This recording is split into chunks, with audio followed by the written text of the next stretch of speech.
There's a person you know, maybe someone you love, who always needs the last word. Not because they're cruel, not even because they're confident, but because something inside them cannot rest until the conversation ends on their terms. They'll reframe what you said, revisit what was already resolved, bring something back up 3 days later because the way it ended didn't feel safe enough to leave alone. And you've probably thought, why can't they just let it go? But here's the stranger question, the one nobody asks. What are they so afraid of losing? Because control, real control, the kind people fight for in small, invisible ways every single day, is almost never about the thing they're trying to control. It's about something older, something quieter, something they've been carrying so long they've forgotten it has a name. And the uncomfortable part is this: the more desperately someone tries to manage, direct, correct, or contain the people around them, the more certain it becomes that they are terrified of something they cannot manage inside themselves. That's not a criticism, it's almost a diagnosis. Think about the last time you felt genuinely out of control. Not dramatic out of control, not crisis out of control, just that specific low grade tension of not knowing how something will turn out. A conversation you needed to go a certain way, a silence that lasted too long, a moment where you realized the other person wasn't going to react the way you'd quietly scripted them to in your head. What did you do? Most people don't notice what they do, they just do it. They over-explain, they soften the edges of what they actually meant, they add a joke to dilute the honesty, they check their phone instead of sitting with the discomfort, they send a follow-up message after a perfectly adequate first one, not because the first was wrong, but because the silence felt like evidence of something. Evidence of what? That's the question worth sitting with. Psychologists who study what's called control motivation, the deep human drive to feel effective and causal in our own lives, have found something interesting. Control isn't simply a personality trait, it's a regulatory system. It's how the nervous system tries to manage uncertainty. And uncertainty, for a lot of people, doesn't feel like just not knowing, it feels like danger. Roy Baumeister, who spent decades studying self-regulation and ego depletion, found that control is one of our most exhaustible mental resources.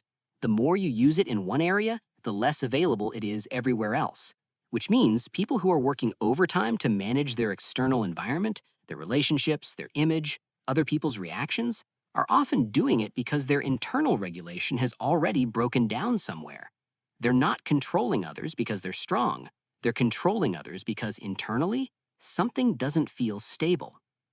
Here's where it gets personal. There's a specific kind of exhaustion that comes from being around someone who needs to control the emotional temperature of every room they walk into. You know the experience.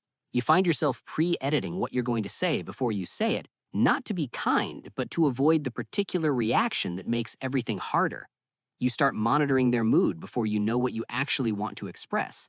You get good at reading the very small signals, the slight change in tone, the way a pause lands, the particular silence that means you've said something that's going to circle back afterward.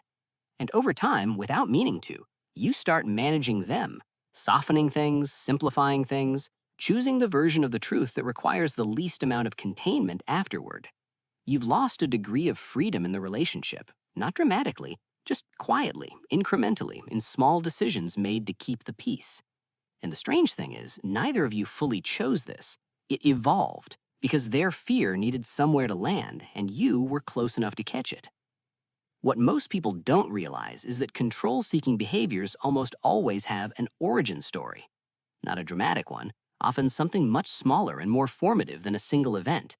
Attachment researchers, particularly the work coming from John Bowlby and later Mary Ainsworth, found that children who grew up in environments where emotional responses were unpredictable developed something called hypervigilance, a persistent state of monitoring, of scanning, of trying to read the environment just a little faster than it could surprise them. Because if you could predict the reaction, if you could see it coming and adjust accordingly, you could stay safe. That child becomes an adult, and the hypervigilance doesn't disappear just because the environment is no longer dangerous. It just transfers. It looks for the same unpredictability in adult relationships. It reads neutrality as threat. It reads silence as rejection. It reads an unresolved conversation as evidence that something is about to fall apart. And so it reaches for control.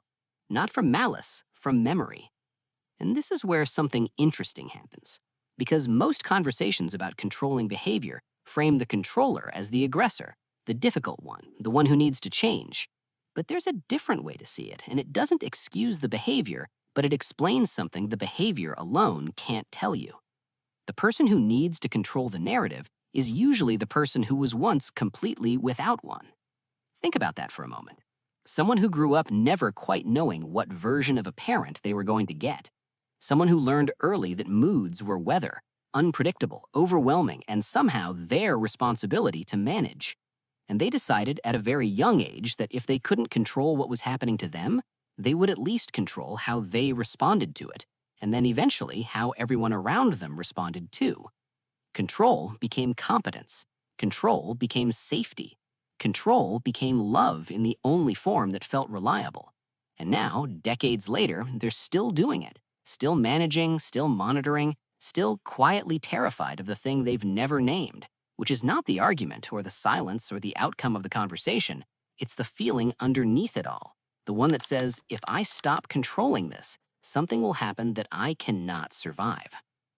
The midpoint of all of this, the quiet realization that tends to arrive slowly, is that control is almost never about the present moment. It's always about the future, and it's always about the past. The person who needs you to respond in exactly the right way isn't actually living in this conversation.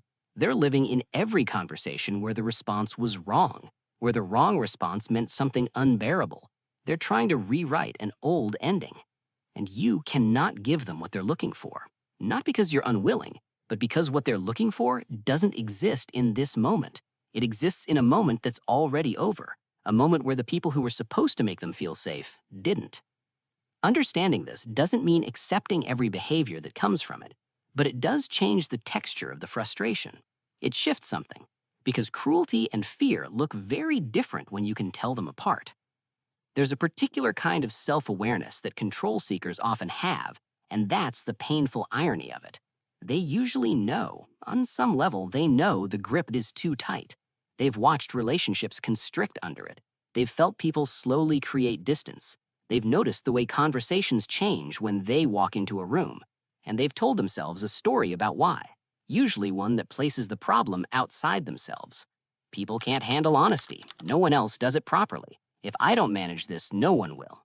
But underneath that story is a much quieter one they rarely say out loud. One that sounds something like, I don't know how to feel safe without doing this, and I'm not sure I trust myself enough to stop.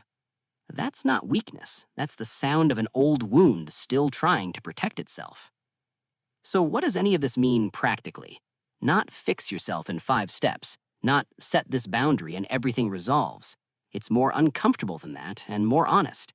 If you recognize yourself in the person who controls, the one who monitors, manages, over-explains, revisits, then the most useful question isn't, how do I stop doing this? The more useful question is, what am I trying to protect myself from feeling right now in this moment?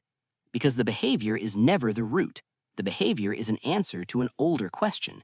And when you can find the question, when you can sit with the actual fear rather than redirect it outward, the need to control tends to loosen. Not disappear, but loosen. And if you recognize yourself as the person being controlled, the one who's been quietly editing themselves, pre-managing someone else's reactions, losing small degrees of freedom in a relationship, then the useful question is different.